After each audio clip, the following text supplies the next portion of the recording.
Вы, наверное, задаетесь вопросом, но как я найду всех этих брокеров и агентов? Вы можете найти их в тех же местах, где искали бы их для любого другого бизнеса. Если бы вы начали собственное дело, и вам потребовался бы ассистент, продавец или заместитель, где бы вы стали искать его? Возможно, вы бы обратились к людям, с которыми работали раньше. Может быть, вы бы обратились к членам семьи, которые сидят без работы. А возможно, к своим бывшим одноклассникам. Или фирму, занимающуюся подбором персонала. Возможно, вы бы использовали рекламные объявления в газетах или интернете. Все это работает в традиционном бизнесе, но также это работает и в сетевом маркетинге. Лично я пришел в этот бизнес, ответив на газетное объявление совершенно незнакомого человека. Но если бы мне позвонил мой друг, я бы с радостью строил свой бизнес с его компанией, потому что для меня не важно, кто пригласил меня в компанию.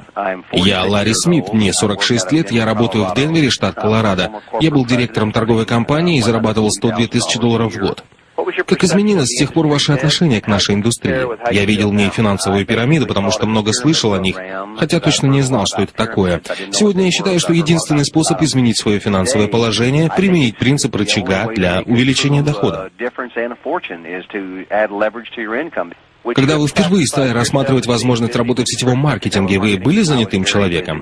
Я был очень занятым, поэтому сетевой маркетинг заинтриговал меня. Я просто устал быть постоянно занятым и работать все свое время. Как вы нашли время этим заниматься?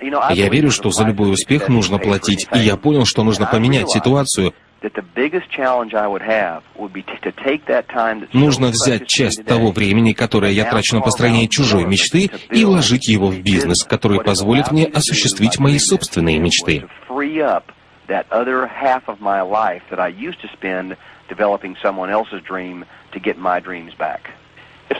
Допустим, есть человек, который в прошлом работал в сетевом маркетинге и теперь опять хочет этим заняться. Может быть, в другой компании. Что бы вы ему посоветовали?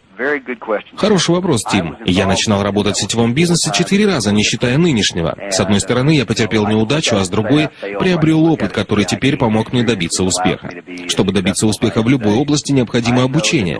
Путь к успеху лежит через провалы и неудачи. Part of your success story is the fact that you've gone through failure to achieve success. Каковы ваши финансовые успехи? Я начал в январе 96-го года. 3 месяца я работал неполный день, за 3-й месяц я заработал $4 тысячи, за 9-й месяц я заработал 10 тысяч, за 16-й более 20 тысяч долларов. В прошлом месяце я заработал 28 тысяч долларов. За этот год я заработал более 223 тысяч долларов. И это только 2-й год в этом бизнесе. Кстати, это вдвое больше, чем моя зарплата директора компании. Причем мне потребовалось 27 лет, чтобы достичь этой должности. То есть вы взобрались с вершины одной пирамиды на вершину другой.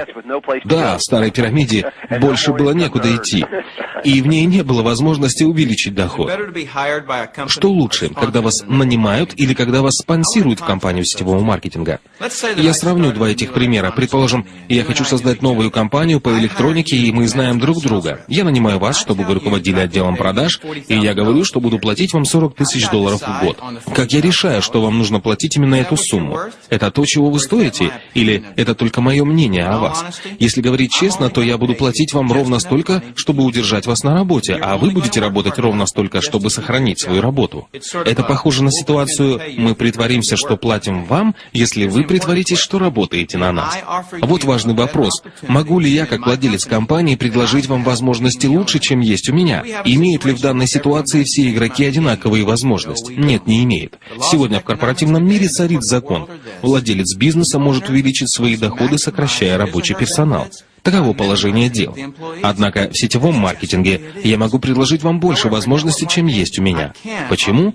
Потому что я сам буду помогать вам строить вашу организацию. Это в моих интересах. Сетевой маркетинг — это наиболее этичный бизнес, который я видел в своей жизни. Причина в том, что мой и ваш успехи взаимосвязаны друг от друга с тех пор, как я спонсировал вас. И я не могу этого изменить. Я не могу уволить вас, даже если бы я этого хотел. Поэтому, на мой взгляд, гораздо лучше быть спонсированным в сетевую компанию, чем быть нанятым в компанию.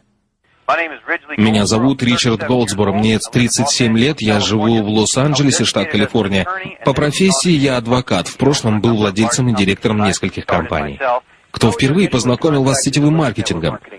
Это интересная история. Мой отец позвонил мне с предложением взглянуть на компанию сетевого маркетинга, а я ответил ему: «Пап, ты, наверное, шутишь». Он ответил: «Нет, это на самом деле серьезное предложение». Я сказал: «Ладно, я посмотрю, в чем там дело».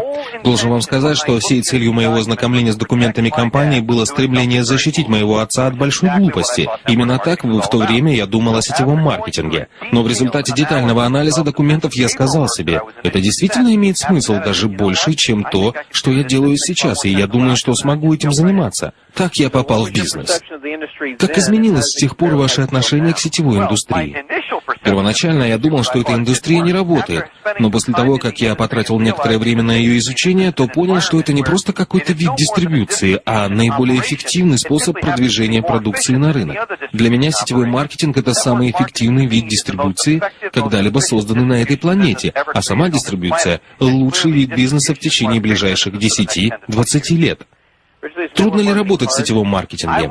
Я бы сказал так: до тех пор, пока мы наслаждаемся тем, что делаем, это является для нас наибольшей радостью в жизни. Но когда это требует работы, терпения и упорства, то, конечно, это трудно. В этой жизни ничего не достается бесплатно. Разница здесь заключается в том, что если вы вложите достаточно времени и усилий в развитие вашей сети, вы будете получать деньги на протяжении многих лет. Сетевой бизнес — это интересно? Это самый интересный бизнес, который я знаю. Еще ни разу в жизни я не был более счастливым и ни за что больше не вернусь в традиционный бизнес. Возможно, вы зададитесь вопросом: если компания сетевого маркетинга выплачивает комиссионные всем этим людям на 4 или 6 уровней, разве это не должно увеличивать цену продукции? Конечно, должно. Но значит ли это, что продукт доходит до потребителя более дорогим, чем при обычной торговле? Совершенно нет. В большинстве случаев он стоит меньше, чем при традиционной продаже, потому что компании сетевого маркетинга выплачивают все деньги, которые в ином случае пошли бы на рекламные расходы. Я подробнее объясню этот момент чуть позже. Самый недорогой продукт — это не всегда лучший вариант. Иногда более дорогие продукты обладают гораздо большей ценностью, чем менее дорогие. Все те, кто сначала смотрит на цену продукта, а только потом на его ценность, на мой взгляд, поступают неправильно. Я часто вижу, как продукты с более высокой ценой просто не имеют серьезных конкурентов на рынке. Теперь я объясню, как на самом деле работает дистрибьюция в сетевом маркетинге. Я продемонстрирую это на доске.